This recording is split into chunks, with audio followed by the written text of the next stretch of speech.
ကိုယ့်ရဲ့အန်တူခန်းကြီးလေပဲဟာဘယ်လောက်ရှိလဲဆိုတာစစ်ချင်လို့ရှင်ဒီဗီဒီယိုကိုကြည့်ပါကျွန်တော်အခုနောက်မှာပြပေးမယ်ခန်းကြီးကိုတစ်လုံးကို9စက္ကန့်အတွင်းဖြည့်နိုင်တယ်ဆိုလို့ရှင်တော့တင်းရဲ့အန်တူခန်းကြီးလေပဲကမီဒီယံအဆင့်မှာရှိပါတယ်အဲ့တော့ကျွန်တော်တို့ဘယ်နှလုံးမှန်အောင်ဖြည့်နိုင်လဲဆိုတာကိုကိုမမှာပြန်ကြရအောင်ဒီခန်းကြီးကိုအကုန်မှန်အောင်ဖြည့်နိုင်တယ်ဆိုလို့ရှင်တော့ကျွန်တော်ကဒီထက်ပိုမြင့်တဲ့ high level ခန်းကြီးကိုထပ်ပြီးတော့တင်ပေးသွားပါမယ်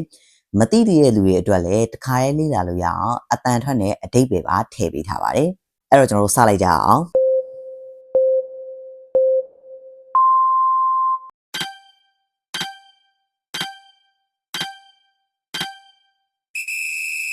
အန်ခီရက်ရွှေဆိုင်ခြင်းတဲခီနဲ့မမစင်းနဲ့နော်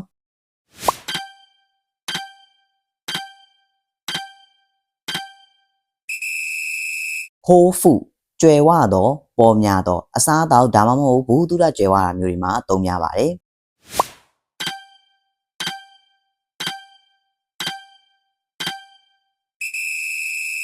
ခန်းကျော့နှိမ်ချတော့လူရည်ချင်းအကြောင်းကိုပြောတဲ့အခါမှာအများဆုံးတွေ့ရပါတယ်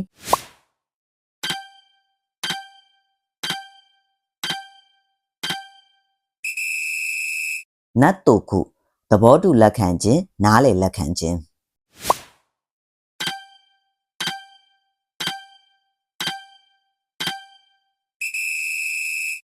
ဖူကူဆာဆိုရှုပ်ထွေးတော့ဒီကတော့စာကြောင်းတွေမှာအများနဲ့တွေ့ရတဲ့စကားလုံးလေးပဲဖြစ်ပါတယ်ကဲဘယ်နှလုံးမှန်ကြလဲအခုအတန်ထွက်တွေရောအတိတ်ပဲတွေရောတိသွားပြီဆိုတော့ကျွန်တော်တို့အစအနေပြန်ဖြေကြည့်ရအောင်